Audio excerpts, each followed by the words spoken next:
fancy light. Open wide for some soccer! And now the shipping forecast issued by the Met Office on behalf of the Maritime and Coast Guard Agency at 1130. Go! At 1130. I don't think I've ever wanted to be in a stand more than my life in there. They're going crazy. Hey, they got a penalty here. There'll be fish flying about there. There's no tomorrow. What a magnificent piece of football! A really, really good goal. You can't make it straight like that.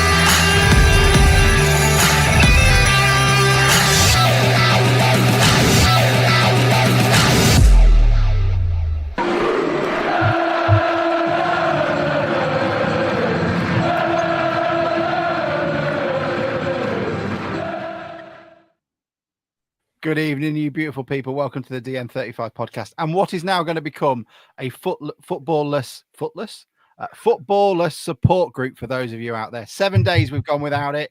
Sam has spent his time booing a boyhood, dream man who spent his career, his lifetime, spending it, enjoying it, winning everything under the planet. But as they always say, you never walk alone, and they'll always be there for you. That's a reciprocal expression. Anyway, I'm not going into that. Yeah, so you shouldn't.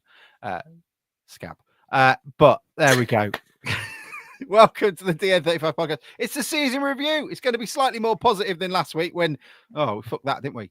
We're going to talk about it in great total. Young years started in the right way. I've got a week-old bottle of water that I had from the last week's pod. Shall I drink it? Maybe not. But Sam's already gone. We're here to help take your thoughts. So what we would really love is, who are your awards? And I don't want best goal of the season. No one cares about Kieran Green scoring from the 85 yards. What I want is your favorite away day, favorite Bruce falling in a bush moment of the season. Which one of your away day crew decided to break their ankle celebrating at Port Vale?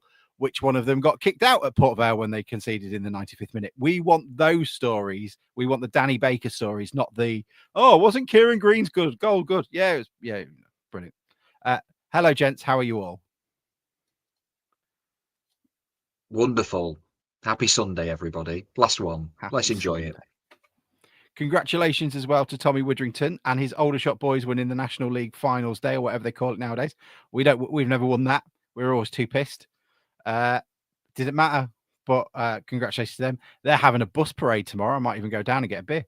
But congratulations to him and his son Kai. They absolutely smashed Spennymoor Town 3-0. That's about it. I don't think there's any other football to talk about, really. Playoff finals. What have your opinions been so far? The officiating is shocking. That's my only. That's the main takeaway. Although actually, I say that I think Jatta should have been sent off for not. I thought that was a correct decision to send him off last night. Right, why am I getting sort of grief for supporting Liverpool as well as supporting Town? Town season's finished, right? Liverpool season's still going on. There's so you've only supported them for this one game, yeah? Well, that's not remotely true, is it? Bruce, what were you going to say about the playoffs? We don't need to talk about Liverpool. I backed Chesterfield, so I'd just like to apologise to anybody that lives there or has anything to do with Chesterfield, but it's my fault. I saw they were 2-0 down, and I assumed that they didn't come back from that. To Walsall as well. I was hoping that's who we'd get. Their form was compared to everyone, theirs was in the toilet. It's like, yeah, let's get him. But no, they showed them that. From an away day point of view, Walsall would be the best ones to get rid of. I think. Why is that? Wimbledon's good, and Notts and Chesterfield. All right, Chesterfield will be an early kickoff, but Notts is always a good away day. But from a club size point of view, I don't want Walsall to go up because I think that they peaked at about November, and how they won yesterday against informed Chesterfield at Chesterfield. I backed Chesterfield all the way in that one. You say you back Chesterfield, Fenners, but the colour of your face suggests that you pay tribute to Walsall. What is going on with your sunburn there, Bruce? It's not good for your health, Bruce. Why? You get melanomas and stuff. I've been in the sun. It's absolutely for a year. Look at this, look. The Costa. no Behind me, clean. look at that. Not a seagull in sight. Well, they all fried. Or a Yorkie. No Yorkies there. I can see any Yorkies in the top corner. Right. Oh, there we go. Gorgeous. Has it been nice with you all day? Yeah, it's lovely. I went and played Top Golf. If anyone's ever played that, that's lovely. My brother came down. We talked about the roadworks in Grimsby, and that was our bonding moment. Youngie's shaking his head in derision. What have you got to say about roadworks? Let's go over to Richard Young. Oh, Grimsby roadworks are ridiculous. I could be here all day, but this is meant to be moment of the season. I won't spoil it by talking about the congestion constantly on Willesby Road for the last 3 months. That is not for today. Nick Wilson has dragged us into the gutter so quickly. He has said the dirtiest arse of the season was for anyone who needed a crap, and I did change the word, at Bromley, as those 4 bogs were rank. Mike had a very strong opinion of Bromley's toilets. What were your thoughts, Mike? They're shit. Quite literally. I brought tapas. Did Sam cook it? I bought Nobby's nuts. I didn't do any knobby nuts with my tapas. Yeah, but No. what tapas did you bring? Spicy Nobby's Nobby's nuts.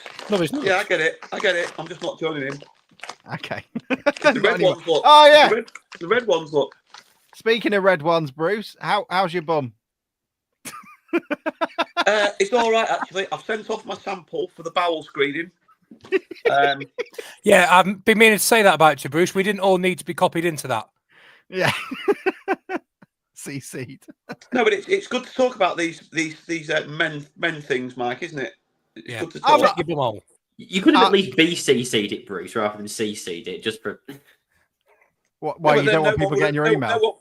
No one would have. Yeah, well, anyway, anyone that's listening that's just turned 50 and you get your letter through about your bowel screening, make sure you have a shit on the stick and send it back to them. Is that It's what you good for do? Yeah. Is it like a lollipop stick? Yeah, I assume you were meant to shove it up your ass. That's what I did anyway. This is just a balancing act. Oh. Anyway, I wondered anyway, I wondered why you'd gone quiet. He couldn't talk out of it. It's in the Oh, post. It's in the post box now for the postman to collect tomorrow. Old Solero over there. bright red with a stick up his ass. Yeah, I haven't even been anywhere near the sun. I just went red when I pushed it to. I have. I think David Riley wants one. Anyway, there we go. I've sent it off. If you get one, in all seriousness, make sure you do it. You send it back, and hopefully they tell you that you're all right. Brilliant. I'm glad to hear it, Bruce. We do take the piss, but you've actually taken a comical moment and made it serious, which is what all this podcast is about, I guess. Right, start of the season. Shall we go with that? Andrew Niles. Shall we? Brilliant. Does the lolly stick have a joke on it? That one certainly did. Knock, knock. Who's there? How old are you? He had a joke on it for about 30 seconds. Yeah. Names were Bruce. We just have to telegraph these jokes. Right. Start of the season. Relegation fodder from the season before. Let's go around the houses. In terms of expectations, mine weren't particularly high. I was expecting mid-table. I would have loved a little bit of a dalliance. I think my initial thing was, as long as we're sort of like 5-10 games to go, we're within an outside shot of the playoffs, I would be very happy. So I cannot complain. We went and above and beyond that.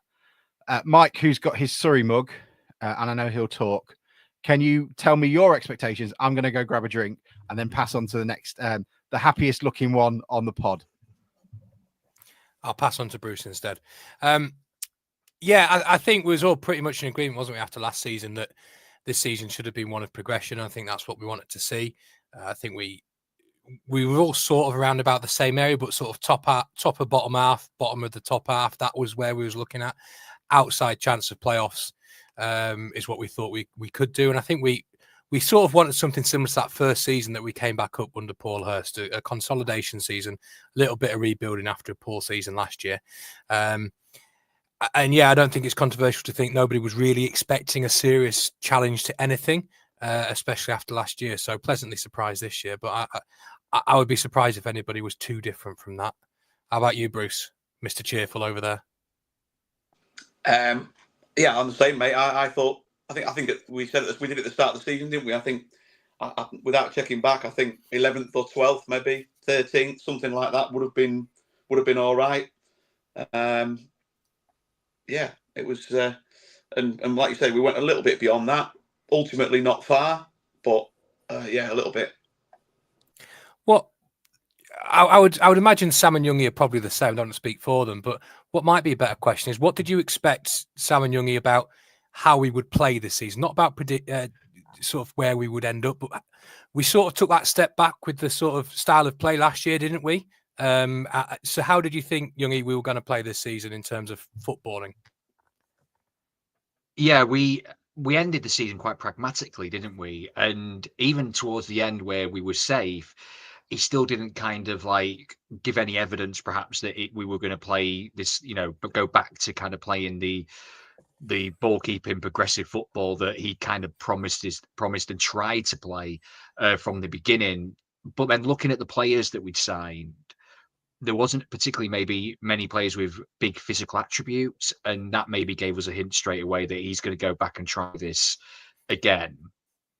It's funny you said about like kind of the low season expectations, and I thought, like, in the run up to this, I listened to the first At the Match back again, the one at Fleetwood, and in the last kind of 10 minutes, me and Bruce, Bruce and Jack kind of talking about what we thought of the game and our expectations of the season. At that point, we were generally quite worried after the first game, and we all kind of said, oh God, it's a midfield with Kieran Green and Evan Corey, and not sure kind of this is going to work for us very well, and we're not creating an awful lot.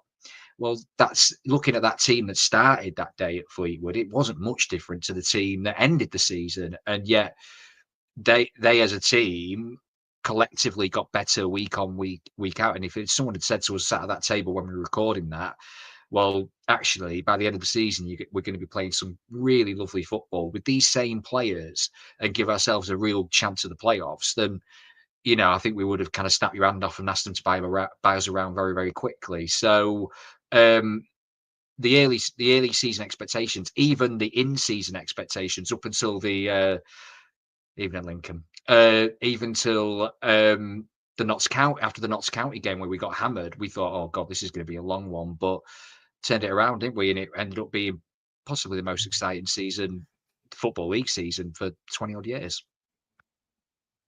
It was the most, I say this, I mean, they're going to think I'm a bit daft saying this, but it's been the most enjoyable season I've had as a Grimsby Town supporter, because I know we've been promoted from the conference before. I've seen seasons of promotion, I've seen the cup run and so on. But given when we got out of the conference, particularly the first time, there's always sort of an air of desperation about it. Like, how the hell we've got to get out of this hellhole. This is the end of the nightmare. This season felt like a bonus in that regard, which, and especially attributed to the fact we've played some, at times, quite very, very expansive, progressive, attractive football. For me, what did it was I didn't see many games at the start of the season. I should make that clear. I didn't go very much until the sort of end of October. But I went to the Bradford home game at the end of August, and I walked up that season and thought, oh, this is quite good, actually. We're playing some really expansive stuff. I thought Curry looked a good player. Then I thought Svan Jorsen looked decent bet. We're clearly playing much better stuff. So yeah, but in terms of actually your direct question, Mike, going back to thinking, I thought we would probably honestly finish bottom quarter of the league, play some, or maybe bottom third, certainly bottom half, but like play some good stuff, probably get whooped a few times, but also chuck in some really good performances that showed there was enough there. And in that regard, we've obviously all outperformed our expectations in that regard. Yeah, it was a change. Was there anyone in particular you're surprised with how well they performed coming into the new squad, or is there anyone that disappointed in terms of what you were expecting from them? My thought process would have been someone like, I was expecting a bit more from Jordan Davis. I was just expecting to see more of him, but the few glances we did have of him, I was quite impressed. But it was a wasted loan for the season, effectively. But they're the sort of gambles I guess you take. And I wasn't expecting anything out of Kieran Green. I was expecting it to be a season of him slowly being filtered out of the squad and to be moved on. Nor did I expect Evan Corey to play such a strong part in the team as well. But they're the ones I was impressed with. Mike is grinning. Youngie, who was the what are you grinning about? I'm grinning because you said anybody that impressed you, then you've listed like all of the players. I was impressed. I did Green and Corey, didn't I? Anybody else? 2 players. Chatty who I didn't like, everyone. Doug Tharm, waste of a throw. What a waste. Youngie, who disappointed you apart from Doug Tharm?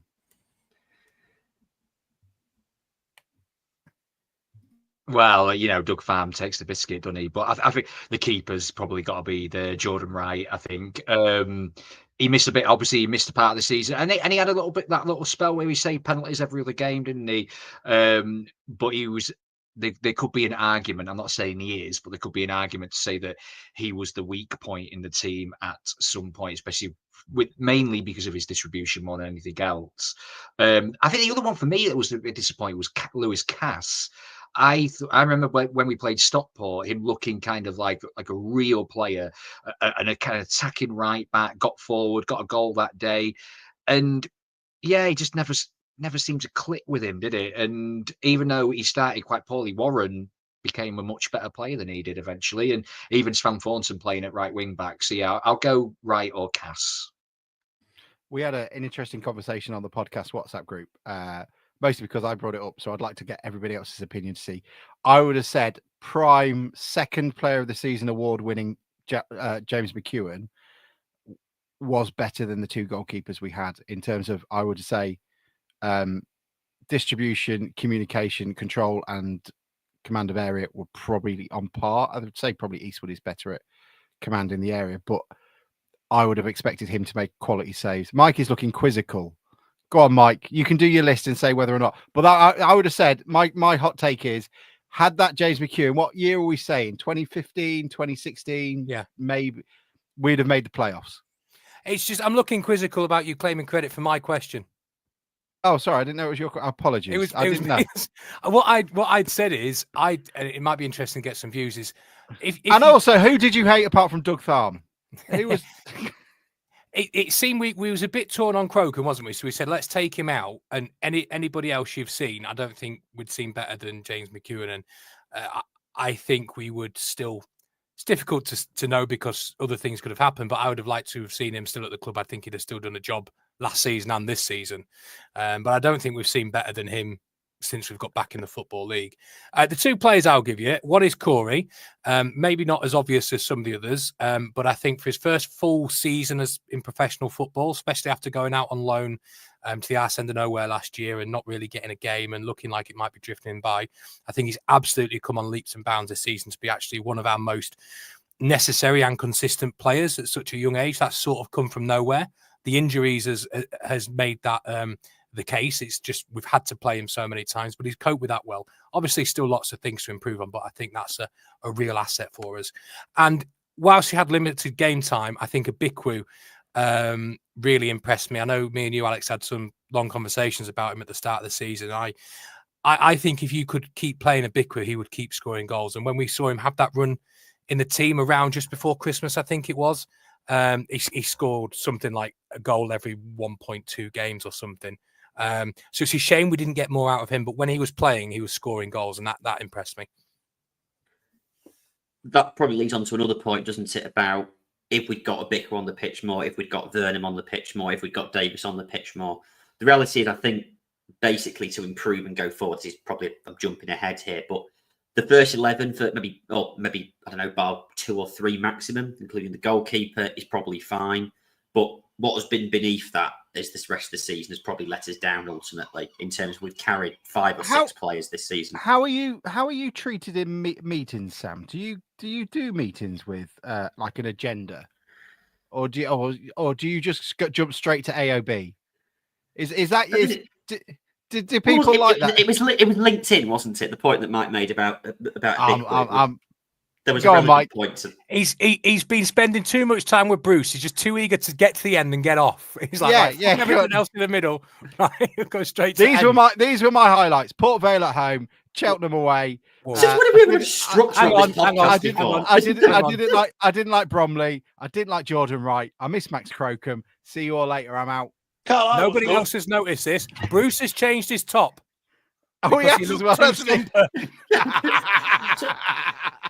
Hey, Bruce, I When can has probably. when has this podcast ever had a kind of structured agenda? This I'm is going to new see. to me.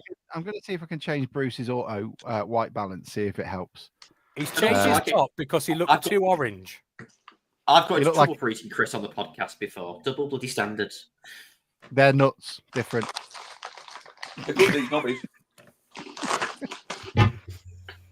I think one of the big takeaways from the season though is I've just written them down here. 8 players you could legitimately say have played very little role this season, and I think when you're carrying 8 players, that affects you quite a lot, doesn't it? And I think going back to you, Alex, talking about Davis, I thought when we signed him, he was seen as like this is the marquee player that can get you going. That's and the we saw- talisman, yeah. Yeah, and we saw bits and pieces of that early on. I think I did a bit where you could compare how quickly he moved the ball compared to Barrington, and it created a goal as opposed to letting the team get back and defend. And I think when you're missing sort of Thompson, Davis, Vernon, Luca, Abikwu, Wilson, Pike, Eastwood, that's a lot of first team players to be missing. So I think that's probably one of the biggest takeaways this season is we need to be more efficient with that spending next year because that's too many to carry. Anybody got anyone else in terms of players they were surprised at in terms of how much they gave or how little they gave? Or can we move on to the next? Denver Hume. Yeah. Were you? Yeah, Bruce? Set pieces are appalling. I don't know why he takes them. Okay, so we've got Harry Kane taking set pieces. Are you surprised with it? He was the leading assist maker for the entire league, Bruce. Yes. And the second leading assister in all of England behind Mo Sam is Salah. fuming. Look at him. So, look, if we're going to stand here and say that, the issue with us this season has been Denver, then, well, I'm glad I think he needs to. I don't understand. In all seriousness, I said it before. I don't understand why he took all the set pieces because how many set pieces, especially at the end of the season, did we score from this season? I don't even remember us having a chance. Sam's going to go as red as Bruce in a minute. Sam, right. Your thoughts, my thoughts on Denver, and then you can come back, is he's been outstanding for us, but the last 6 games of the season, I think we got to a point where a lot of our play was through him and our success in the middle of the season was probably down to him. But I think our failure towards the end of the season was also down to his poor form. Your thoughts? I think that's half. His influence diminished certainly in the last quarter of the season. I think that's fair to say. Whether that's because sides got better at managing him rather than him being out of form, that's a bit of an open question. I will concede from Mr. Fenwick over there that his set pieces weren't as good as other elements of his game, but the reality is we wouldn't be anywhere near the top. In the playoff hunt without Denver's kind of the way he could cut inside and run a game from fullback. His delivery, the way that he just kind of can manipulate the ball, he can receive it on one foot and play it on the other, whip across in, play it like take the winner at Gillingham, for example. I mean, that's world class, frankly. That ball he plays, it's perfect to green. How often do you see at this level where a ball's played, it's not quite right, and the striker has to check back and take a touch, and the attack's killed? It was absolutely weighted beautifully that Green could run onto it and hit it straight away. Frankly, I dare say we'll lose him. He'll probably go to a top end League One club, and frankly, he's been a fantastic player, and we should be grateful. That's Lincoln. That's Lincoln out then. He used to talk. Oliver Johnson says he used to talk about Trent like this. And seriously, there's all sorts of comparisons to be drawn from him. Defensively, although there isn't. His defending did get better. We conceded fewer goals from his side in the second half of the season. In the start of the season, it was a problem. Does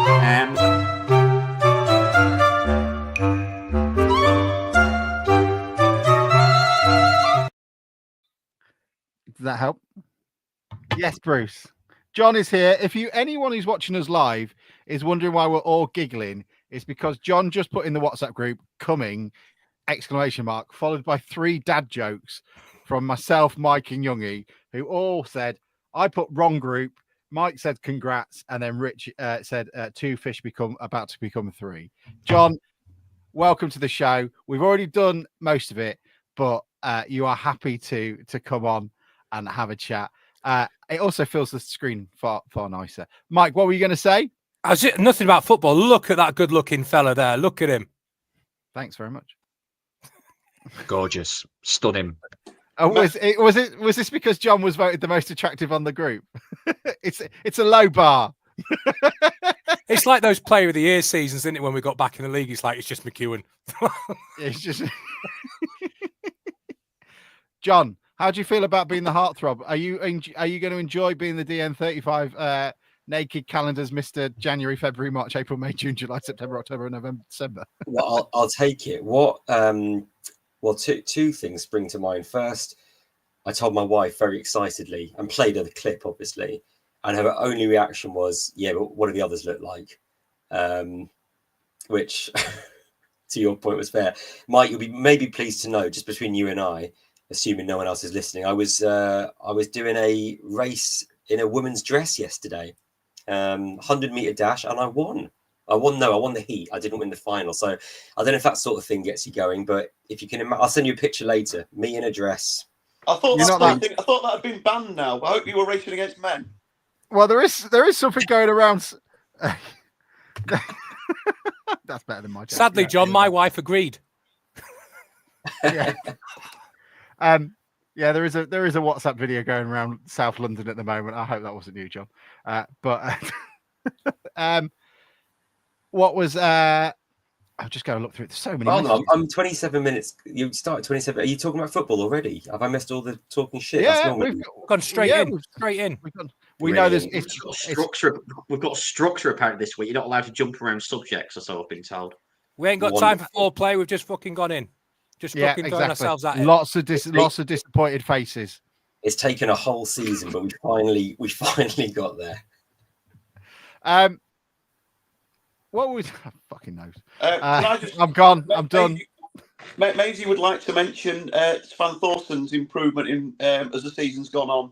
I know we've touched on it, but I remember part of what we were saying at Fleetwood, Youngie, was he looked very lightweight, knocked off the ball easily, ineffective, and he's become a favourite player. And I think that's, I think his efforts up and both ends of the pitch. And he's coping with the physicality has come on leaps and bounds, and I know that she's looking forward to seeing him next season with a full pre-season and that experience under his belt. Yeah, I love the man. I think he's great, and he's probably the most naturally gifted footballer I've seen play for us for a long, long time, as terms of ball control and things like that. And he's another contender for DN35 heartthrob of the season, isn't he? What a gorgeous boy. He's in a boy band. He would be like the cute one, wouldn't he? He'd be like the Mark Owen, I feel, of the team. The John Gurlis of the team. He's the John Gurlis of our squad. So great player, beautiful boy, lovely smile. All hail Yasin Daddy Svan Thorsen. Yes, Daddy. Look, yes, Bruce. Sorry, and then John. No, I was just agreeing. I was just giving it. Oh, was that all that was? I was giving Youngie an approval. All right, and it should be mentioned as well. The Icelandic fans who have taken Grimsby to their hearts, just like the Codwards, and have watched the games in Reykjavik and come along to the games. It's lovely to see. Hopefully the Faroe Islands take heed and do the same. John, who's impressed you this season and who hasn't lived up to your expectations? Yeah, well, apologies if I repeat anything anyone's already said because I've missed all of it. But just you've listened to the pod before. That's all we do. Well, there you go. On the Svan Thorsen point, I think he's one that really benefited from that change in system, actually. So I think he looked a little bit exposed when he was playing on the right. There was a couple of games, actually, he played on the left where he cut in and looked quite good. And I think it was a surprise for everyone, the minute he went to that sort of right wing-back role, or there was maybe perhaps a bit more defensive cover for him to express himself. And it was that Bromley game that some of us were at. And I think before the game, when we saw the team sheet out, the question was, well, where's he playing? There was a bit of uncertainty as to his position in particular. And he did start in that right wing back position. And all of us were pretty terrified because I think, you don't think of him as being a particularly defensively sound player, but he was fantastic that game. In the second half, and those Icelandic guys were there, weren't they? And they were really impressive. He looked brilliant. And he's just gone on from strength to strength, I think. Had a couple of good games. The Bradford game I was at early in the season, I thought he played quite well. Obviously scored, had a few moments, but we didn't really see a consistency and think until that sort of switch to the three at the back, which I think has just benefited all our key players, hasn't it? It's benefited him on the right, Hume on the left, two up front and everything. Other players, I don't know who you guys have mentioned. I suspect the obvious, but I would just give a genuine honourable mention to Rodgers. I think he's been really key to a lot of the success in the, again, latter part of the season, having that sort of almost free role a bit, or having the license to get forward a little bit more. I think he's improved defensively, particularly in a back three. I think he had a tough season last season. He wasn't great, and we let him know that. And I think to come back shows a real resilience, and didn't see him let his head down. Yes, he's got a mistake in him. He's a League Two defender, but I think he actually was a big part of how he played towards the end of that season. And when things went well, he always looked, I thought, quite good. So, I wouldn't put him up there as my sort of player of the season, but I think he deserves an honourable mention for being a big part of what we're trying to do. Because when it was going right in those games, it was always about, well, the fact is the teams don't know how to play against a defender that steps out and almost plays as a kind of right wing back from central defence. And it just asked all the right questions to teams that didn't, at that point at least, quite work us out. So yeah, I think he gets a good mention. There's a lot of them, and I'm sure you've already mentioned lots of them. But and it's just really nice, isn't it, to have a squad that we all feel really proud of and that we can look to, and it just feels like a very good connection, which I think is the first time possibly since that kind of, well, certainly since the good days of Hurst that we can say that. So yeah, it feels quite positive. Look, there's we're having a bit of fun today, and it's nice to review a good season and a strong season. But it's well worth remembering those who we've lost along the way, and taking a moment to remember some of the most important people at the club. So just give us a second.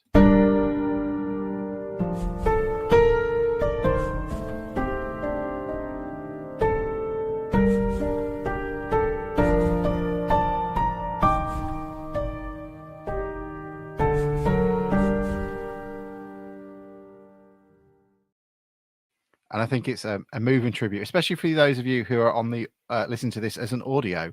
And we're not even going to tell you who that was for. But it was a moment of the season, wasn't it, Bruce? The assist of the season, was it, do you think? It was certainly a good touch, wasn't it? And he to be fair, it was a strong impact, and I thought he took it well, and that would have knocked many a player out of the sky. Yeah, absolutely. It's such a shame to lose someone so soon, and it's such a promising start to a career. There's not many other people, one appearance, one assist. Brilliant, absolutely brilliant. Anyone else got anything to add? Yeah, I mean, it's easy to kind of go through life not achieving anything. Some of us can go through life for hundreds of years and never ever achieve anything that boy did in literally one touch, one moment. And I hope he flies high. Fly high, friend. That's all very nice, young. Who the hell's living for hundreds of years? I know Bruce looks like he has.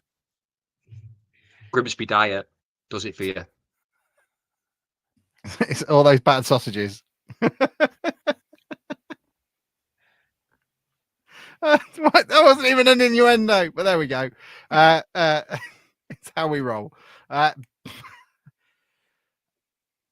What was everybody's moment of the season? What was the game they enjoyed most, or just moment they enjoyed? Bruce is already in; he's ready to go. I was just literally going to mention that I've looked at my record this season, and I think I've missed 2 home games and I've done 7 aways, which is which is lower than normal because of Maisie's games. But I think my favourite away game, just because of the way that we won the game, was the Carlisle 3-2. That was Carlisle's a good day out. I'm sorry to see them go because they're a proper club. You know, there's no Salford or Forest Green or MK Dons or whatever. They're a proper club, decent fans that travel well. And yeah, I think Carlisle probably just tips it from Walsall, which was a surprisingly. I mean, they had started to hit poor form, but a surprisingly comfortable away win at the top of the table, which doesn't sound right. But yeah, Carlisle for me. There wasn't much entertainment at home, and I know people will say we won games and stuff, but a season ticket at Blundell Park this year, I didn't find I was entertained that often. Well, the lower bar thanks you for it. John, my favourite was one we shared together. Colchester away was my favourite in-person event. Great performance, a great game from both teams. And at that moment, for a brief moment, I started to believe that it might be on because Colchester, Danny Cowley used to always have our number, as Sam would say. And I was really impressed with how we took them on. And we even overcame the curse of an Aurora Edwards goal as well. So that was my moment. Anyone got any more? Youngies keen to come in. Yeah, Wimbledon for me, Wimbledon away. From a personal point of view, it was a perfect weekend. You know, rarely do you get kind of away trips or away weekends that everything goes right, and it was the weekend where everything went right. It was our good friend Dave Mazdam's birthday. We went to Kasabian on the Friday night. We were excellent. Then had a fine curry before the game. Town go and win in a proper shithouse hit and run away performance, and to top it off, we had the head loss of the season when it comes to supporters. The young lad who got thrown out, which distracted us all for a good 5 to 10 minutes. And we got to even meet together at our time, didn't we? Record like a bit of podcast together, which was extra special. So yeah, for me, it was Wimbledon away. It was one of my favourite away trips for a very, very long time. He had the last laugh though. We've got to go to Sam, because Sam has done more miles than most. Even Dave Moore would struggle to keep up, especially at least in a vehicle, because he was on a bike for the last game at Milton Keynes. What was your moment of the season, Sam? Well, my moment of the season that I enjoyed the most is actually what Youngie said there about the lad being thrown out at Wimbledon when they could see the security guards coming back down the stairs and you could tell what was going to happen before it happened. It was just a wonderful moment you only really get as a football fan every now and then. Those moments when you can see something's going to happen before it actually happens was beautiful. I really enjoyed the day win at Bromley as well, because of course they're another side who've kind of had our number in the past, and then we sort of went there, and in the second half we really kind of took them to pieces. And then the other one that no one's mentioned was the win at, I think that's probably because I'm guessing because I was the only one that no one else was there, was the win at Doncaster. When they were flying high, we've got a poor record at Doncaster, early kickoff, loads of Town fans there. And we went there and prior to the last 5 minutes, completely basically took the mick against them, and sort of they ended up being the league leaders, and we were sort of comprehensively better than them. I thought there was some decent home performances as well. Frankly, the win against Port Vale over Christmas was really good. We played really well. Bradford back in August, that was a really good performance. There are a couple of others that we played, like Newport a few weeks ago, won the game 1-0, and it was a deflected goal by McEachran, but we played that really well.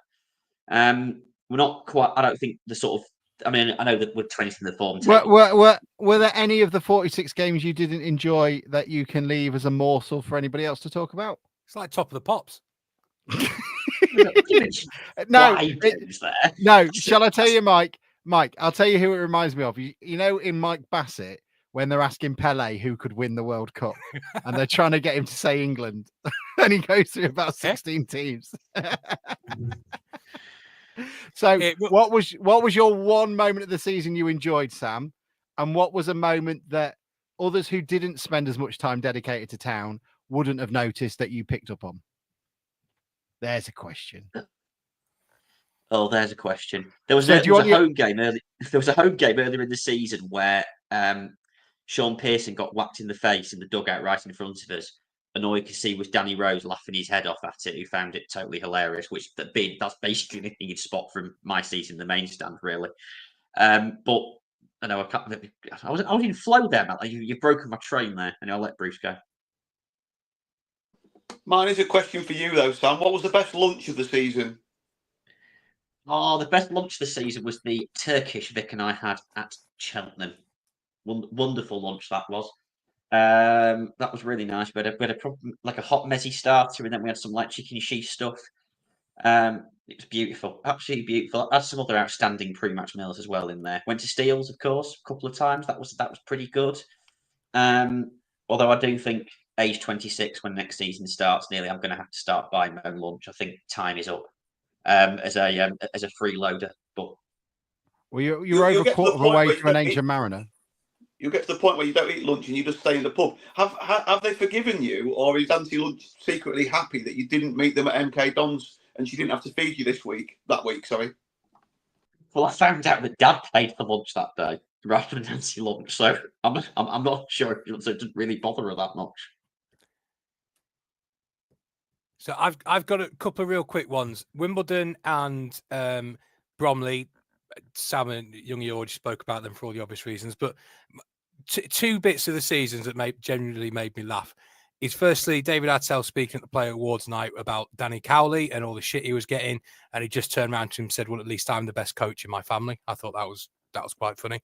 And then Swindon away, hilarious. Alex blaming me for the players' performance and us losing. That was a highlight for me. Your positivity was ranking. Full of festive cheer. I was doing no such thing. I was not. It's just terrible. I hadn't even said anything. You just knew I was thinking positively. Yeah, I hated it. It wasn't great. John, any moments from you? Wimbledon was beautiful, wasn't it? And that two moments, getting my mate Adam's boy Ted to swear on the podcast at halftime was a beautiful moment, which he is, by the way, cashing in at his school apparently every day. But that Kieran Green pass, I saw it absolutely perfectly. I thought to myself, what has he done? And it seemed to just take an absolute age to curl, and I thought I couldn't see what he saw. And when it landed, and you saw that it was just perfect for Rose to get his head on, perfect for the keeper to tease the keeper out. It was fantastic. And the Bromley game too. I mean, two brilliant away days that we were all at. But that Bromley game, that moment where for about 43 seconds, no one knew what the hell had gone on between Rose scoring and everyone just celebrating. And we all just assumed it was some, fumbled in goal, and turned out to be an absolutely glorious bit of improvisation. But it was a really surreal moment, wasn't it? Where we all just looked at each other. The players seemed to be pretty happy, and that was nice. So yeah, absolutely similar. And that moment there, that game together at Colchester, Alex, was brilliant. Yeah, I mean, just lots of little highs this season. And I think that's what it's all about, the moments, isn't it? Astro's favourite moment was the quote from here, which was like, "Town is like having sex without reaching a destination," shall we say? I've just remembered another good one. Spring, everybody. Yes, the lad who got kicked out of Harrogate after retrieving his pizza from the pitch that got thrown on when Kieran Green scored, and as he was being frog marched down the front of the stand out of the stadium with his pizza, somebody nicked the pizza and swiped the pizza out of his hand, so he didn't even get his pizza.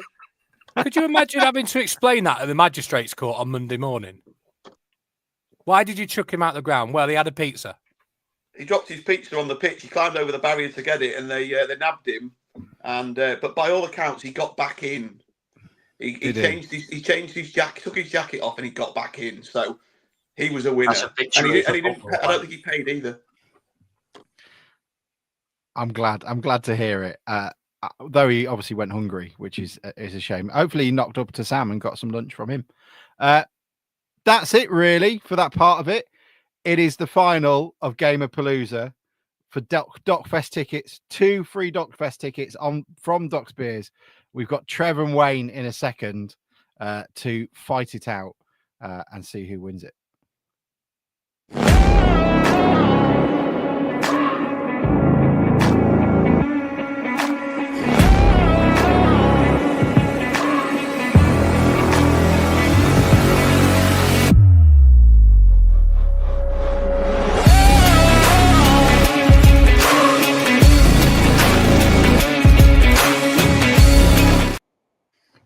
Well, I didn't know the screen worked this well, so there we go. This is the most we've ever had on. Thank you, everyone, for joining. It is the final of Gameapalooza. It is Wayne v Trev. Who is going to get the tickets? All we can do now is hand over to the Game Master General and for the best game we have. How old are you? How old are you? How old are you? How old are you?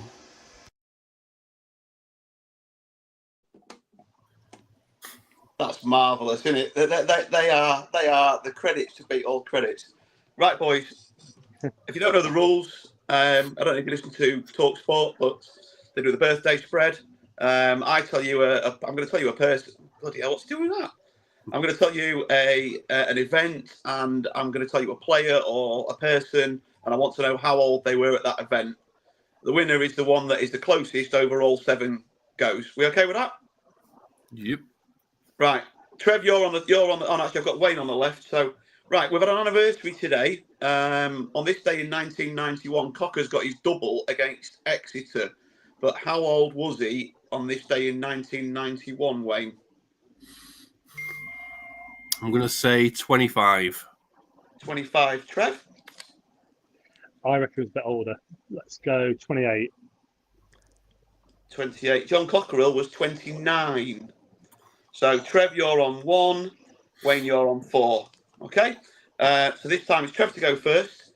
18th of November 1995, Ivano Benetti against the Baggies. How old was Benetti? God, he could have been any age, couldn't he? Well, he could, Trev, yes, but you can ask me one. When he was in the pier, I reckon he was about 26. 20 what, sorry? 26. I've gone young, but I reckon he was a bit older. Yeah.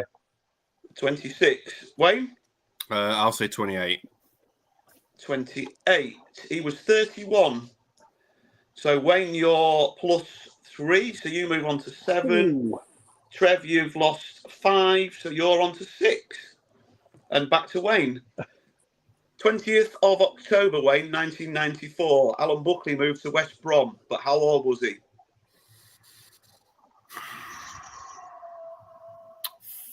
45. 45. Trev?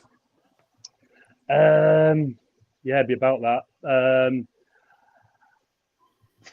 47. 47. He was 43. Oh. So, Wayne, you were very close, +2. He moves you on to 9.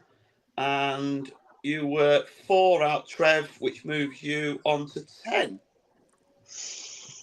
Close-ish. Good one. Right. So that was Wayne, Trev, Wayne. So we're back to you first, Trev, this time. Is that right? Yeah, go on, whatever. Yeah. 9th of October 2001, Phil Jevons against Liverpool. How old was he?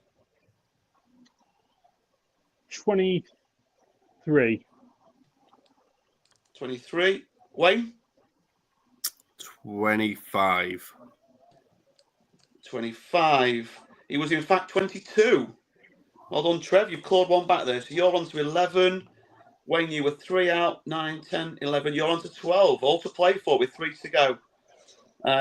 Wayne, Trev, Wayne again. Yeah.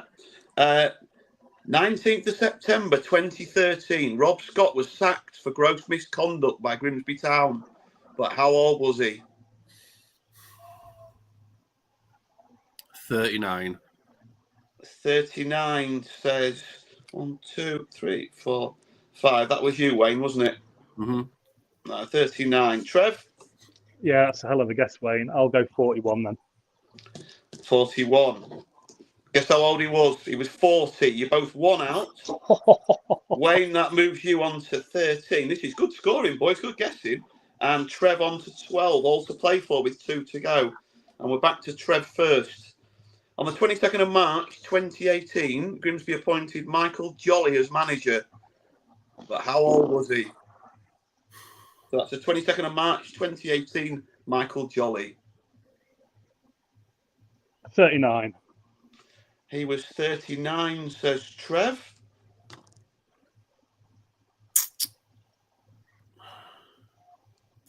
What says you, Wayne? 37. 37. You've gone the wrong way, Wayne. He was 40. So that's +1 to Trev. Great guessing that, Trev. And you are +3, Wayne, which moves you on to 16. So it's Wayne 16. I was going to say jolly then. Trev 13, all to play for, going on to the last one. I will let... I'm going to let Trev go first. And Trev, on the same date, the 22nd of March 2018, Philip Day said in interview, I don't see any reason why we can't be in the Championship in 5 years. How old was Philip Day at that interview on the appointment of Michael Jolly on the 22nd of March 2018? My God. 60. You say 60. Right, you need to be 3 closer, Wayne, than Trev at 60. 65. 65, says Wayne. Just to reconfirm, Wayne was on 16, Trev was on 13. He was 67. Oh, well done, Wayne. Wayne, you are +2 to 18. I'm afraid you were 7 out to 20, Trev. Great game, Yeah, boys. well done, Wayne. Well done, Wayne. Clawed it back right at the death. That was difficult, that last one. Really. Hey, I would say it was planned. giving you a decent spread. The crowd. I was going to leave Bruce up just to die a little bit, but Wayne, that was cracking content. I can't add everybody in. Sam, you might need to. John's been the only one that's left out. So Wayne, congratulations. Thank you. Trev, so sorry, but then again, you're in a. Where are you in the world at the moment? Hey, me or Wayne? You, Trev. Oh, well, I'm on the balcony and that's the Pacific Ocean. So, yeah, so sod you. With no sympathy now. I'm glad you lost. That's not Rotherham. It's not Rotherham, is it? I'm in Costa Rica. There's bits of Malta that look like that. I'll show you outside my window, but someone's having a tyre stolen as we speak, so I better not. Oh, put the camera out. That's great content. Skip on fire. Well, I assume Trev was in Venice given the gondola outfit, but it's great to see you enjoying the Pacific Ocean. Gents, good game, boys. Well done. Yeah, Bruce, quality as always. Quick one before you go, guys. What was your best moment of the season? Obviously, not including this. For me, it was the seagull against Port Vale. Obviously, what a touch that boy had. It was beautiful. Wayne, what about you? I'd probably agree with him. As bad as that sounds, that were class, weren't it? That was the best signing we've had all season. 2 minutes, 1 assist. Who can blame him? Gents, thank you very much. Wayne will be in touch. Trev, we'll see you at an away game soon. Thank you all so much for playing. See ya. Cheers, guys. That is the final of How old are you? How old are you? How old are you? How old are you? There we have it. The final for the Dockfest tickets has been done. Congratulations to Wayne. Commiserations for Trev, but he's got the Pacific Ocean to look at, so I think he'll be fine. Youngie is now. If that doesn't win us an award, nothing ever will. Well, unfortunately, what we've got to do is fly in from Canada and talk about Mbappe, and then we'll be fine. Well, we don't want to talk about the minutiae of lower league football if we want to win an award. All you want to do is basically be Gary Lineker's podcast. What do they call it? The Rest is Football or something. Basically, Gary Lineker asks a question, Alan Shearer swears, Mika Richard laughs, and then they do it again. And that's basically it for 35 minutes. That's the sort of content that wins awards. Obviously, this doesn't. Especially that beautiful, beautiful piece of work that Bruce did. It's incredible. I'm getting more and more worried about Youngie. Oh, yeah, he's in a... darker there. I am sorry. Blink twice. Blink twice. You run hostage, Bruce. I reckon you should, Youngie. I reckon you should put the light off and just go and face the wall in the corner, and we'll pretend you're in Blair Witch. Oh God, turn it off. I assumed he was just doing an IRA interview from the 90s, but we keep referencing that far too much. This is not my real voice. No. Hello. I'm being dubbed. So we should really do an award ceremony. Now, from all, this is not a dig at the club, but apparently the award ceremony was very professional, Hannah had nothing but praise for it, mostly because she got to watch Kieran Green eat. But we need to bring back all the awards. Everyone used to, the Supporters Trust used to have one, Cod Almighty used to have one, anyone who would pay a bit into the coffers would have one. We don't do that. We're too poor. But we want to put some awards out there. So, gents, I did ask if any of you have a particular award you want to give. I would like to think it's a little bit off the beaten track. Has anyone got an award they would like to present that isn't just to the Seagull? Silent. All the lads at Yes, Wimbledon. I will. Oh, Sam, you stopped. You didn't start. You didn't start at the beginning there. What were you going to do? Nothing. It was a quip that's moments gone now. Oh, well, no. Say the quip. It's be such a letdown. So it can't be awards to either the Seagull or the lad at Wimbledon. But those are the two. Those are the two things I can come up with. So the lad at Wimbledon is fine. He's not a Seagull, so you are more than welcome to bring him into it if you want to. Is that who you'd like to? Is that for what? Biggest head loss of the year or best revenge story? Because I assume he left Blundell Park laughing his tits off at us. Yeah, or biggest head loss, just most entertaining moments of the season. To be honest with you, there we go. I've got best own goal of the season. I always like that one, but I can't think of any own goals this season particularly, either for or against. That's a good question. Were there any? Yeah, Danny Roach against Harrogate. That's one. That was a cracker. There were none like the Colchester lad last season. Doug scored an absolute thunder bastard against Colchester, I think. Yes, he did. Yes, he smashed it top corner. Killing him. Everything that man does is perfect, even scoring own goals. Ben Bristow saying can't see Kneecap playing Dockfest this year. Probably not. Yeah, Jack's already up there with you. Simon Hodson wants to ask for Mustache Grower of the Year awards. Are we going for Greeny or Harvey Rogers? Any suggestions from anyone? Yeah, Harvey Rogers for me. I think he started the trend, didn't he? He was a leader when it comes to the Tash Grow, and he kept it up for that whole unbeaten run. So congratulations, Harvey. You've had a good season compared to last, and also you've got the prestigious award of the best Tash. Congratulations. I think it was Greeny that started it, wasn't it? Let's not get some. Let's not get facts. Sorry. Let's not get facts mixed up with good content. Who did what? When have you let facts get in the way of a good argument, Mark? Never.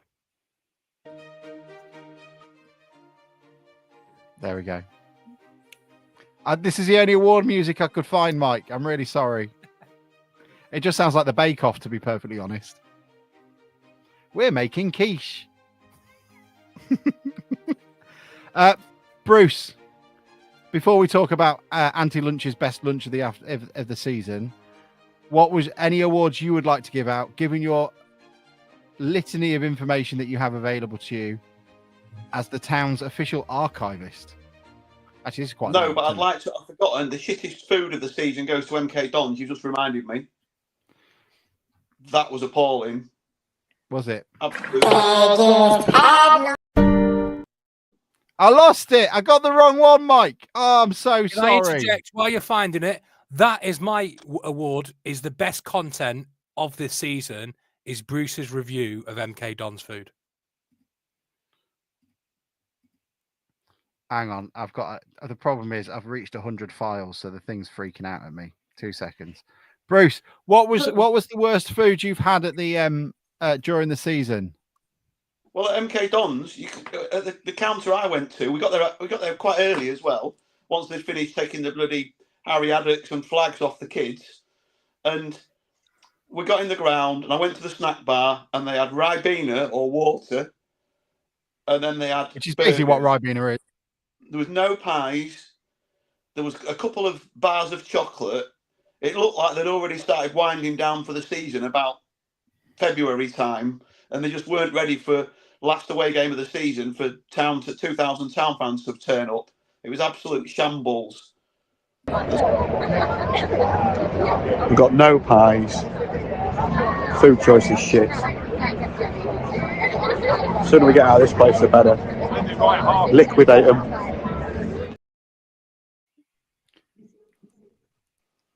And I stand by that. Dear, did something happen during it at Milton Keynes the night before or something, Bruce? You've run a downer all day. Everything was rubbish that day. Everything. Even by your standards, you moaned a lot. I was driving. You normally see me when I've had a few pints, mate. That's the difference. Everything was all right. I was all right. I was okay. I was friendly enough in that pub until you upset me. And then you disappeared when we were all looking for lifts. Tightest pod member of the year, Sam Barrick. What was that, Bruce? You got so excited it started cutting you out. I said the tightest pod member of the year, Samuel Barrick. I don't know what. Oh, when you came to London, Bruce. When you came to London, you bought me 2 pints in that Covent Garden pub. I'll buy you a drink. I'll buy you a drink at Milton Keynes when I meet you. Oh, 2 pints of Cruz Campo, please, barman. Oh, that's nice of you, Sam. You picked them both up and walked off with the fuckers. I've got to admit, Bruce, I might be on the hook for this one because it took me 6 months to pay Sam for a taxi ride. I'm not having that. I'm a cheapskate. That's not fair. Yeah, but you owe me £2 now, Sam. Just so you remember. Anyway, I'll buy you a can of Coke next time we're at a game. And I've told the ticket office you're not 14 anymore. I've told the ticket office you're not 67 either, Bruce. I'm not getting a season ticket next season, Bruce. So yeah. Oh, hang on. This is a development, Sam. You're not getting a season ticket. You're not answering. Are you worried I think he's sat with Trev. Trev from the Pacific Ocean had a better sound quality than Sam does. Is this a hot news, breaking news that you aren't going to have a season ticket for next season? I said a few weeks ago I wasn't renewing when they brought out the prices, and it was sort of like I sort of ummed and ahed about renewing last season, decided to do it at the end, but since it's gone up quite significantly next season, and probably need to do something more entertaining with myself. Well, get out of the habit of doing it, but sort of do not be sort of, I don't know how to describe it really, because it sounds like it makes a chore, which it isn't, or it certainly shouldn't be. I said weeks ago I wasn't renewing my season ticket. So yeah, I live in London. I did fewer games this season than the season before, which was fewer than the season before that. Comes a point where it's just not good value for money. So I got a load of grief for it, but thank you, Watchdog. Just a no was fine. Does that mean that anti-lunch is the seat next to anti-lunch is available? Nope. Anyway, your new Uncle Lunch. It'll be all right when that rural broadband gets to central London. Yeah, it will be. It'll be nice, won't it? Yeah. Shithousery of the year, apparently, for Mariner Harry was Halley was Danny Rose pouring out Anthony Glennon's water. Was the Shithousery award of the year. I think that was one that you noticed as well, wasn't it, Mike? Mostly because it happened to your poor boy. Yeah, notice fuming. I've written letters. The other one as well is when he penalty read the goalkeeper's bottle, didn't he? And it was straight after Kiosk Gate. And I think you put up a tweet saying you can't bring that in, mate. Oh, I am very funny. If I'm given the time. But yeah, any other awards that anybody would like to give? I would like to nominate Sam for underrated pod member of the year. Side of the season obviously goes to Young E for the podcast. Don't take that personally. John, who wins best looking. Bruce wins reddest.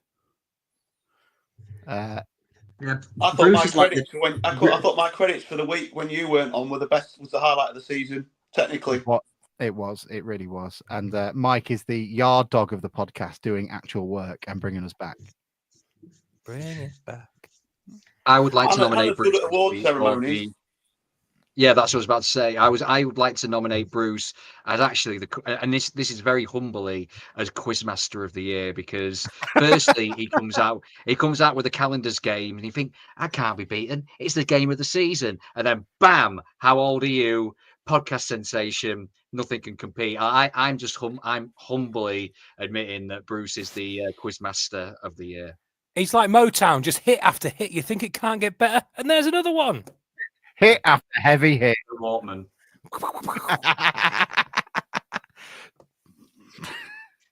It's the no repeat guarantee. I've got a nomination, and that's biggest head loss is Grant McCann at Donny when we did him. Oh, really? Well, when we did Long Ball Merchant. Biggest head loss of the week. You know, it's a game where Grimsby are not really a footballing team. They'll go forward to Danny Rose.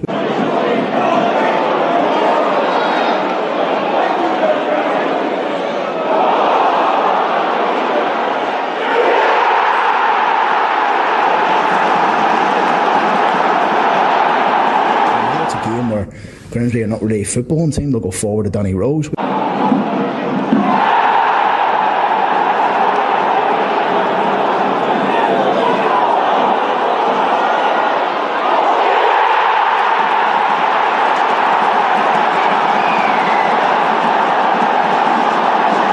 a game where Grimsby are not really a footballing team. They'll go forward to Danny Rose. Biggest head loss of the week. Just take away from that. Did you see it just completely cleared out by the defender before Svan Jorsen sort of wriggled his way through and scored? I mean, that still just amazed me that penalty wasn't given to this day.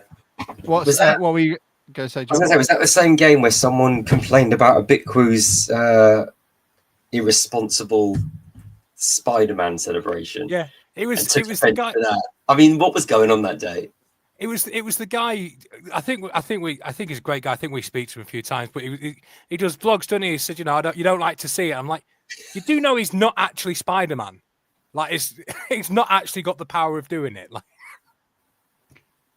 oh I well, told that Peter Parker, and I'll tell a Bitquo. I don't like it. I've never liked it. I'll get you, Spider-Man. Fuck you, Disney. Well, they have the last laugh. Fuck's sake. Football shows that life is not fair. But there we go. I'm sure they'll be annoyed by someone at Charlton instead. Any other awards anybody would like to give out? Yes, Youngie. Yeah, I think we should do best other goal because, well, let's not forget, 3 days before Kieran Green scored that goal, the Goal of the Season awards actually opened up, the nominations opened up, and there have been some very good goals this season. So I'd like to put out to the panel, who was the best other goal of the season? Rose at Bromley, just for the sheer sort of invention of it and the fact you'll never see another goal like it.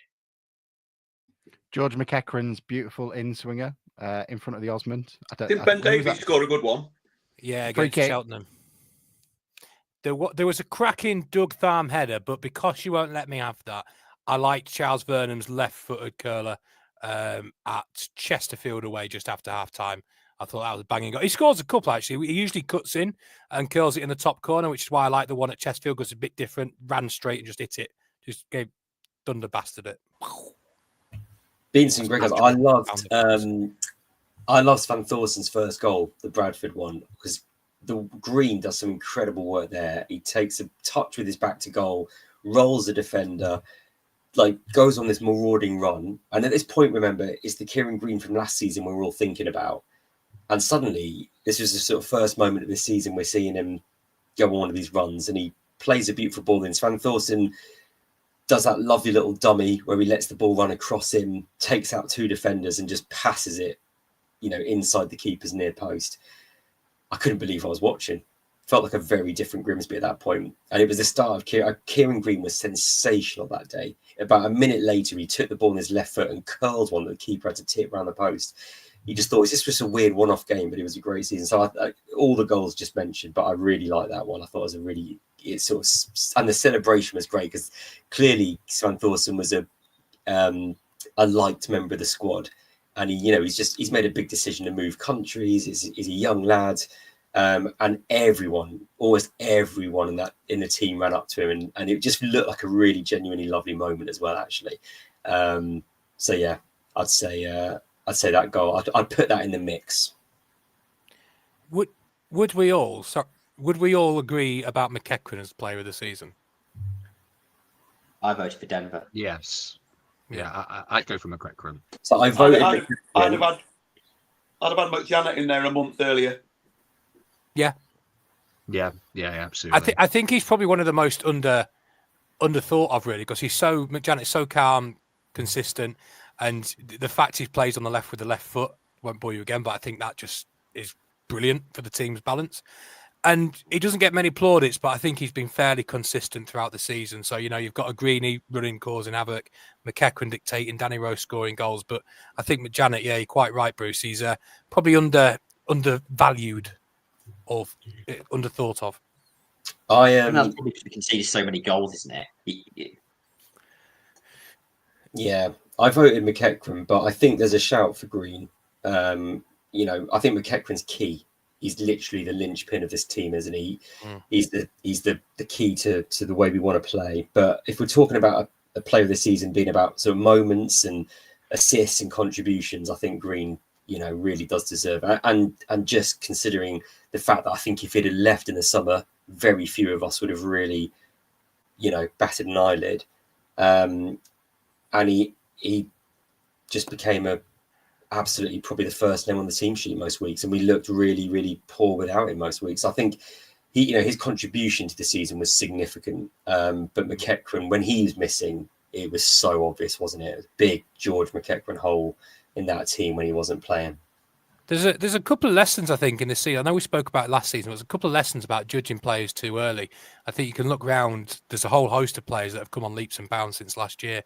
But thinking about Green, it sort of links into a point about David Artell. Like, if Green had left and not extended his contract, I think he extended it, didn't he? I think that's what happened. What would have happened to his career? Because I don't think many other people would have thought Kieran Green as a number 10 or as an advanced midfielder. So it's funny how these things happen, isn't it? Right time, right place, right manager in the right team, and he's a different player now. I think if he'd left in the summer, he'd probably be knocking about in the conference as a holding midfielder, not doing a great deal. And now we're going to sign his brother. Yes. Yeah, his brother looks good, doesn't he? Yes, from Scarborough. That's where we go now. We go to these sort of outward, out of the way northern areas of the world. Scarborough being one of them. Looks like they're moving to Bridlington. Are they? Why was that? Hang on, what? Looks like Scarborough on the move again. There's a problem with their stadium with the pitch or something. That it needs read. They don't seem to have a lot of luck, do they? Scarborough used to be a League Two, well, 4th Division team, but they did. Yeah, they've got a problem with the stadium or the pitch or something again. Played Chelsea, didn't they? Yeah, they're a resurrection club now, aren't they? Because I think that they went out of business officially, and then they're a fan-owned club, and they've played at Bridlington previously. So it's a shame, really, because they've got themselves up to the Conference North, which is a great achievement, really, starting from the bottom of the pyramid. But yeah, it'd be a shame if they're going to have to play in Brid again. That's nobody deserves that. Nobody deserves that. No, exactly. The only thing I assume Bridlington's only actually there for BBC to go there during not comic relief, Children in Need. They always go to their little hall there and put Peter Levy in a tub of beans. Great content. Yeah, you wouldn't get this anywhere else. That's all Bridlington is there for. It is also actually mentioned in a Thomas the Tank Engine film. That was where Thomas was going before he gets captured by people at a steelworks. Which steelworks? You all know which one. Scummy people. That's what it is. Kidnapping Thomas the Tank Engine shows you exactly what sort of people they are. Just as you thought things couldn't get worse. Yeah, exactly. It's like I was going to Bridlington, I'm now at Scunthorpe, and I've been kidnapped. And here comes Nigel Farage to talk to me about the steelworks. Poor Thomas, and he's in the right colours, so that he's doomed as it is. But there we go. Mike has got the retain list. He's done some work. So even though we probably don't need it, let's go to Mike, because good work needs rewarding, even if it's pointless. Do you want music? No, not really. Right, so retain list was out this week. Jordan Wright is under contract, but is up for transfer. Keeps us with Cass, Warren, Rogers, McJanet as our defenders. Emma Hume being offered a contract. Matty Carson has been offered or told to find anywhere else to play. Corey McEachran and Green Tory as the midfielders, leaving Burns, Van Sausen, Werner, Gardner, and Rose as the attacking options. Pike, Wilson, Thompson, Ainley, and Eastwood, thank you very much. And they've been told they are free to leave.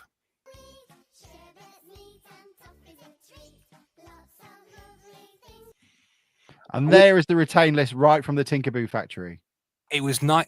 It was surprising, but I think quite nice, or not nice because you don't like to see it, but quite encouraging to see that the goalkeeping situation has been recognised. And Eastwood sadly is moved on, but Wright is available for transfer. So presumably we're looking for a big turnaround at the back. Yeah, I would suggest that he's already on his way to some Scandinavian outcrop to get some young wonder kid. It's where you always go in Championship Manager. I think it suggests he's going to try and sort of narrow the squad a little bit, but sort of paradoxically have a smaller squad but have more options. Like he thinks that we can gamble on having Orton as like your reserve keeper, generally speaking, and then rely on the reserve like emergency loan if like the new keeper who we assume it's going to be gets injured or suspended, which you're allowed to do. That's what I think. So maybe you can sign a better keeper because it frees up wages. I'm speculating there, I accept, but that's what I think he's doing. Well, I said the other day when the list came out, it's always struck me as a little bit silly to have two first-team goalkeepers on the books, experienced goalkeepers, because when you've got to be more efficient with your spend, it just seems like a massive waste of money. You know, I don't know why you would have two full-time keepers, but we did. And then on top of the fact, the amount of money we've probably been paying for people like Pike, Wilson, Thompson, Davis on loan, that's a lot of money that's out of the team. And when you're a team that doesn't have that sort of money, you just have to be more efficient. So hopefully that's a bit of a signal to that's where we're going next year. Yeah, I think Eastwood's been I said it last week. Yeah, I think Eastwood's been just a victim of circumstance, really. I think if it was the other way round, if he was the one still in contract, I don't think Eastwood would be told to leave. I think he would. I would imagine Artell would probably take the bullet and go, "Yeah, you'll be first choice keeper next year." But unfortunately, with him being out of contract, it gave us a bit of an easy win to release him and to try and. But the difficult part is probably going to be to try and move right on, isn't it? I'm not sure we're going to get many takers, and the club are probably going to have to take a hit financially because we paid money for him from Lincoln, and I can't imagine that anyone is going to want to pay a fee for him. But I could be wrong. They'll be laughing. I'm not sure about that. And going, well, I think that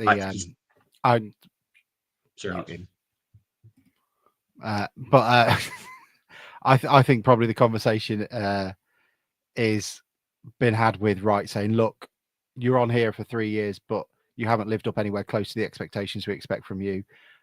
If you're going to be here, you're unlikely to pay, and you might actually be behind Seb Orton. So I would suggest you look elsewhere. You're free to go, but you won't be being played. And I think that's probably the conversation that we're having. Sam, what were you going to say? I'm not sure it will be as difficult shifting on as people are saying. He's 27. He's played under 100 games, career games. He needs to play games, otherwise his career is basically on its last legs. So if we've told him you need to go and play somewhere, even if that involved dropping down a division, taking a pay cut, I don't think he's got much choice, to be honest with you. So I don't think it'll be quite as easy, a difficult ship out as people say. Also, he's not being terrible. He was just not for what we need. I think any team 12th or lower, you'd be playing a different way as well. I think he would fit in quite well.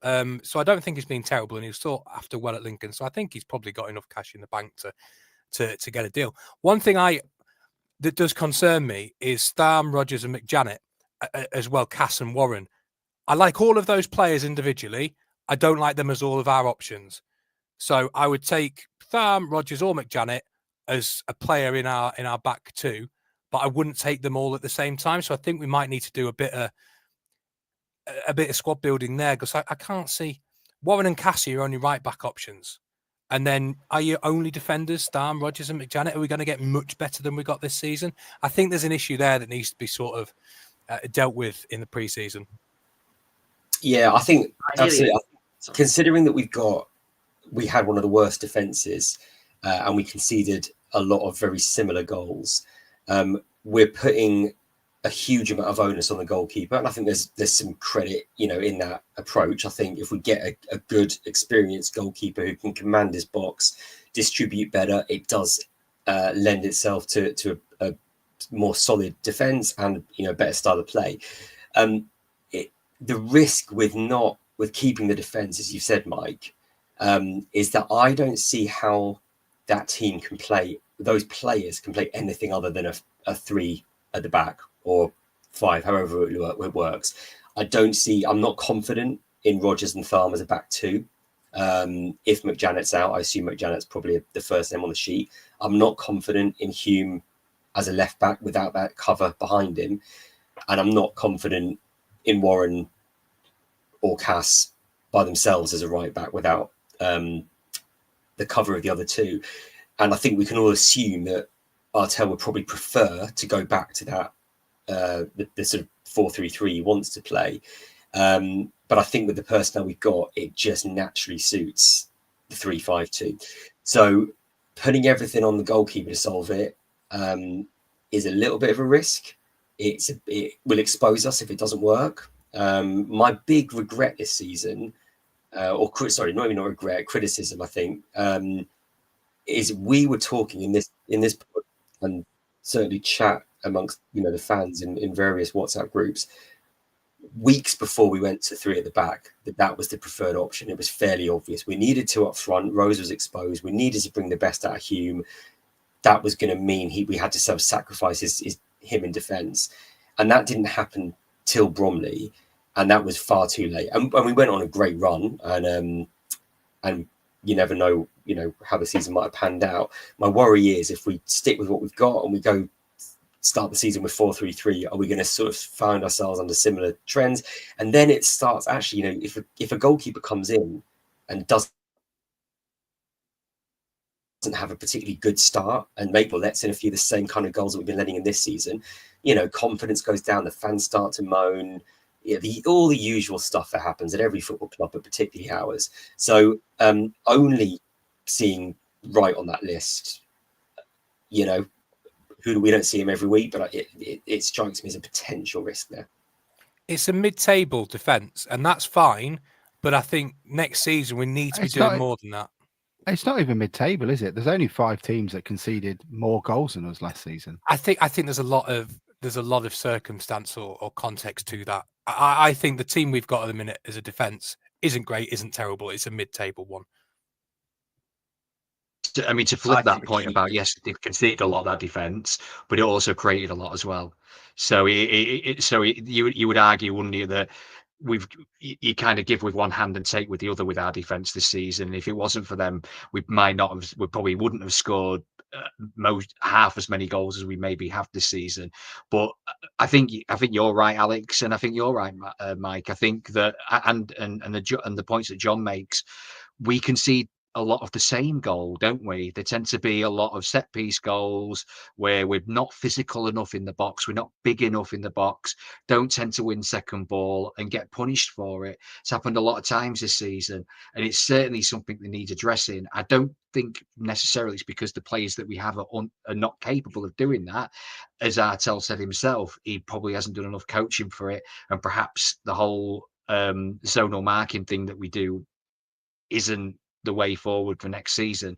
I don't know, but I would certainly like to see us as a little bit more physical, and maybe a big physical centre half. And I'm not saying Aidan Flint necessarily, but like someone of his ilk, a big guy who puts himself about a little bit, is a big leader, a Luke Waterfall in his prime type, perhaps. What about Andy Smith? I would love Andy Smith, but I can't see it happening. He's not a Luke Waterfall in his prime type player, though. But I don't think he's got any problem defensively in the end. I think he can play the ball. Well, Smith's a much Gentlemen. more kind of, I don't know, progressive sort of modern centre half in the way that Waterfall was basically a sort of edit kick it type player. I love you all, but we're starting to go into the weeds. if that's the best way of describing it. Bruce is asleep. Yeah, I'm not surprised. Let's sum up our thoughts on the season. I think last week I think was rightly negative on what had happened towards the end of it. Given a good opportunity to make the playoffs, didn't. Overall, this season was fantastic. I'm very confident in the recruitment going to be spot on once again. I would like to see a defense solution meted out in whatever way that might be, whether it be, Andy Smith or whoever it is. But I think that opportunities up front as well, so Danny Rose isn't flogged like Boxer from 1984, would be really appreciated before we send him off to the glue factory. And bringing in players now, it's a step up again, and it's going to cost them. It's going to cost them because those options aren't cheap. Looking at players that aren't necessarily a risk, just coming back from injury, because players like Davis are a risk, and it effectively cost us a position and a loan person. So I think those sort of things are easier said than done. But if we get that right, I don't necessarily think at the moment League Two next season looks any stronger. I would say it looks weaker next season than it does this season. And I'm relatively confident if we can continue this, well, not the last bit of the form, but if we continue last season's form as a whole, we can do pretty well. How are you all feeling? Hands up, who wants to go first? That'd be great. Sam, is that what? I didn't know what you were doing. You just went like that. These are my headphones. Go on, Sam. Quick summary. Sign a top goalkeeper, sign a top right-sided centre half, get some better cover in midfield and attacking areas, and we'll go up automatically. Wham bam, thank you, man. Best squad I think I've seen for us to build on for next year, if everybody is still here. We're a couple of points away from being a playoff team. Looking at this season, a couple of good additions. We should be well in it next year. It looks a very conferencey season, very conferencey league. So it could be all to play for. So massively confident going into next year. Optimistic, not confident. Mr. Bruce, I saw you raise a hand. Your words of wisdom are needed. Yeah, I was probably picking my nose. Fair enough. It's a story for another. It's a thing for another day. But I'm just going back to what Sam said earlier about he's not renewing his season ticket. I've heard quite a few not renewing. We're in a really. We heard that last season. We're in a really good position to build. I just hope that the fans can afford to back, stomach the cost increases, and can give the club the money that they need to move forward and to give contracts to players that we want to sign. So it's going to be a very interesting summer, I think. But as you say, we're in a nice position to build on it. I just hope that we can do that. Yeah, I'll go next, and I'm not sure. I kind of agree that it's a conference league. I think there's going to be a few teams with some money next season. MK Dons, Salford, Colchester apparently have got a bit of backing next season. But as everyone said, I think with a few good signings, we could be up there.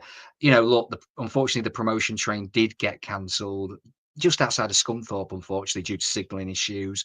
But the engineers are working on it. It should take them roughly around about 365 days to fix. But when that 365 days hits, that train will be buzzing.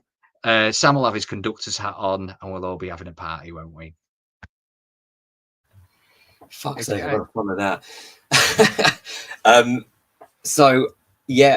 In terms of this season and what is left for us next season, Mike's absolutely right. It's the best position we've been in. We're not seeing a constant churn of players in and out, 1-year deals. We've got really good, strong foundation. We've got some great players. And if we don't have those players, we're going to have some money in the bank.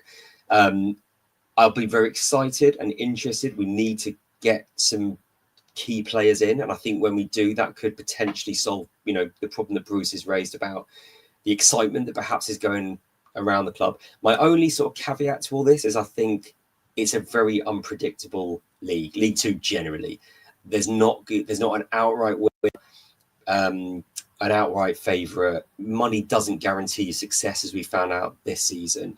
The way we go about our business, I'm very confident about. I think the risk we have is now expectations have been risen quite significantly. So the minimum is playoffs. If we want to keep progressing, that's literally the only place we can end up. So my worry is, as I sort of alluded to a bit earlier with the goalkeeper situation, if things don't go right, for the first couple of months, do we start hearing the grumbles come in? Do we start seeing Artell react as we've seen him do at the end of this season to some of the fans? Can we stick with it? Can we stick to the plan? Can we all stick together as a fan base? I think that might be key. It's not going to be as plain sailing as I think we expect or some of us hope. Having said that, as I said, it's unpredictable, so it could go all absolutely swimmingly.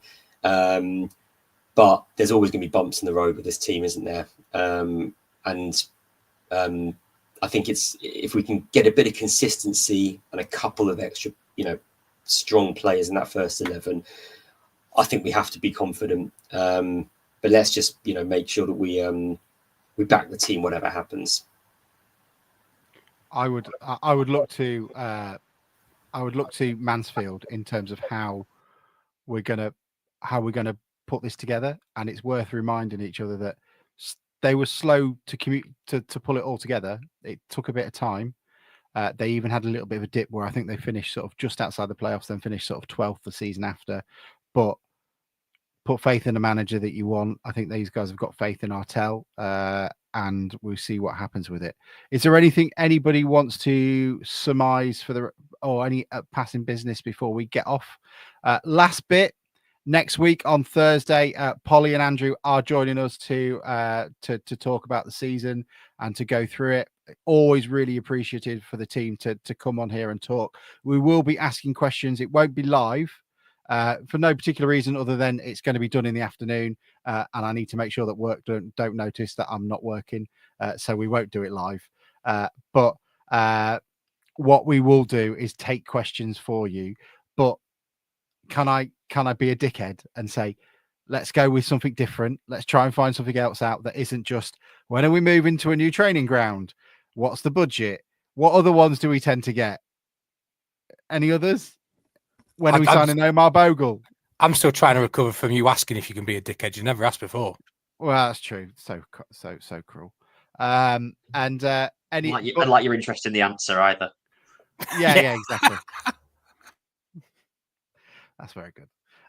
But anything like that would be great to have your thoughts on it, and we'll put it up as well. So thank you to everyone. We will be putting it up as an audio because that's where we make our money. So if you have enjoyed this season, please do download and subscribe to us on audio if you watch it on YouTube.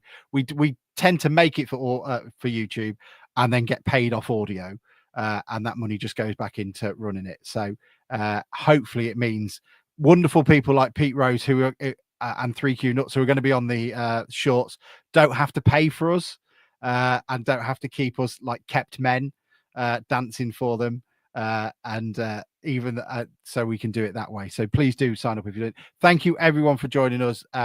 Viewing figures have gone through the roof, and downloads have been as strong as ever. We never really took Twitter's and Elon Musk's numbers. So 2,500 people are watching you live. Are they? I'm sure they are. But there's not many people that go watches that are friendly. Never mind watching us sods. But thank you so much for taking the time to listen. It's really been appreciated. And yeah, that's it. Anyone else got anything to say to our lovely fandom? Yeah, I'd just like to say thank you for. I've loved being part of the pod on my first season. Thank you, Alex, for all your hard work, and thank you everybody who's contributed to the matches as well. I generally love doing them. So yeah, thanks for having us. Cheers. Shall I be the creep? Yeah, be a creep. There's me asking. Thank you very much, Alex, for all your hard work and not being a dickhead all the time. Just the majority of it. But thanks, mate. You do everything and keep it running, and we do fuck all and just turn up on a Sunday. So cheers, mate. And thanks for everybody that joins. It's nice doing them live now as opposed to doing the just recorded shows. You have a bit of interaction with people. It's nice on a Sunday evening, isn't it? And yeah, it really is. And do you know what? we're going to keep it going a little bit. So people were talking about for mental health reasons and basically just to make sure that I've not gone completely doolally, because this season Surrey aren't doing very well at the old cricket. They're currently trying to chase 635 for 5 declared against Warwickshire, and I think they're all out for about 300. So we're going to be doing this on a Sunday still, probably about half an hour. It will be chatting shit, and it will be a bit of town content, but not necessarily. So if you want to come back in the season, pre-season, do so.